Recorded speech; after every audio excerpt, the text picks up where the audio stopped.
नमस्कार दोस्तों, आज की हमारी कहानी है विष्णु जी और माता लक्ष्मी। कृपया वीडियो को अंत तक अवश्य देखें। एक बार भगवान विष्णु जी शेषनाग पर बैठे बैठे बोर हो गए और उन्होंने धरती पर घूमने का विचार मन में किया। वैसे भी कई साल बीत गए थे। धरती पर आए और अपनी यात्रा की तैयारी में लग गए। स्वामी जी को तैयार होते देखकर लक्ष्मी माँ ने पूछा कि आज सुबह सुबह कहाँ जाने की तैयारी हो रही है। विष्णु जी ने कहा, हे लक्ष्मी, मैं धरती लोक पर घूमने जा रहा हूँ। तो कुछ सोचकर लक्ष्मी माँ ने कहा, हे देव, क्या मैं भी आपके साथ चल सकती हूँ। भगवान विष्णु ने 2 पल सोचा और फिर कहा, एक शर्त पर तुम मेरे साथ चल सकती हो। तुम धरती पर पहुंचकर उत्तर दिशा की ओर बिल्कुल मत देखना। इसके साथ ही माता लक्ष्मी ने हाँ कह के अपनी बात मनवा ली और सुबह सुबह माँ लक्ष्मी और भगवान विष्णु धरती पर पहुंच गए। अभी सूर्य देवता निकल रहे थे। रात बरसात होकर हटी थी। चारों ओर हरियाली ही हरियाली थी। उस समय चारों ओर बहुत ही शांति थी और धरती बहुत सुंदर दिख रही थी। और माँ लक्ष्मी मंत्र मुक्त होकर धरती को देख रही थी और भूल गई कि पति को क्या वचन देकर आई है। और चारों ओर देखते हुए कब उत्तर दिशा की ओर देखने लगी, पता ही नहीं चला। उत्तर दिशा में माँ लक्ष्मी को एक बहुत ही सुंदर बगीचा नजर आया। उस तरफ से भीनी भीनी खुशबू आ रही थी और बहुत ही सुंदर सुंदर फूल खिले थे। यह एक फूलों का खेत था और माँ लक्ष्मी बिना सोचे समझे उस खेत में गई और एक सुंदर सा फूल तोड़ लाई। लेकिन यह क्या, जब माँ लक्ष्मी भगवान विष्णु के पास वापस आई तो भगवान विष्णु की आंखों में आंसू थे। भगवान विष्णु ने माँ लक्ष्मी से कहा कि कभी भी किसी के बिना पूछे उसका कुछ भी नहीं लेना चाहिए और साथ ही अपना वचन भी याद दिलाया। माँ लक्ष्मी को अपनी भूल का पता चला तो उन्होंने भगवान विष्णु से इस भूल की माफी मांगी। तो भगवान विष्णु ने, तुमने जो भी भूल की है उसकी सजा तुम्हें जरूर मिलेगी। जिस माली के खेत में तुमने बिना पूछे फूल तोड़ा है यह एक प्रकार की चोरी है, इसलिए अब तुम 3 साल तक इस माली के घर में नौकर बनकर रहो।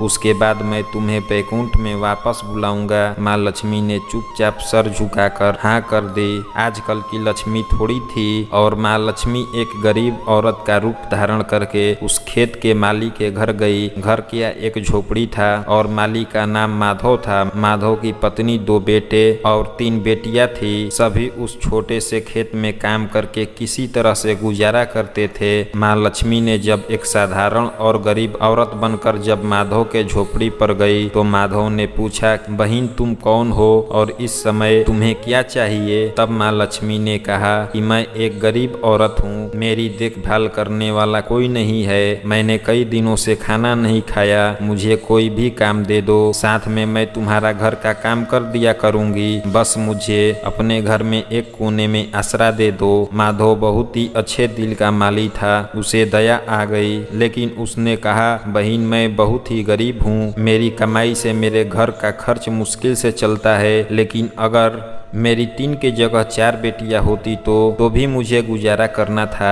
अगर तुम मेरी बेटी बनकर जैसा रूखा सूखा हम खाते हैं उसे खुश रह सकती हो तो बेटी अंदर आ जाओ। माधव ने माँ लक्ष्मी को अपनी झोपड़ी में शरण दे दी और माँ लक्ष्मी ने 3 साल तक उस माधव के घर में नौकरानी बनकर रही। जिस दिन माँ लक्ष्मी माधव के घर आई थी दूसरे दिन ही माधव को फूलों से इतनी आमदनी हुई कि शाम को एक गाय खरीद ली। फिर धीरे धीरे माधव ने काफी जमीन खरीद ली और सबने अच्छे अच्छे कपड़े भी बनवा लिए और फिर एक बड़ा पक्का घर भी बनवा लिया। बेटियों और पत्नी ने गहने भी बनवा लिए और मकान भी बहुत बड़ा बनवा लिया था।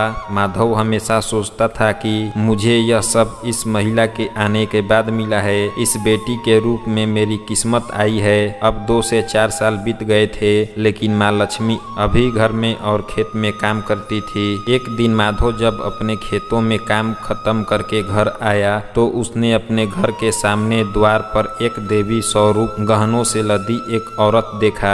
ध्यान से देखने पर पहचान गया, अरे यह तो मेरी मुंह बोली चौथी बेटी यानी वही औरत है।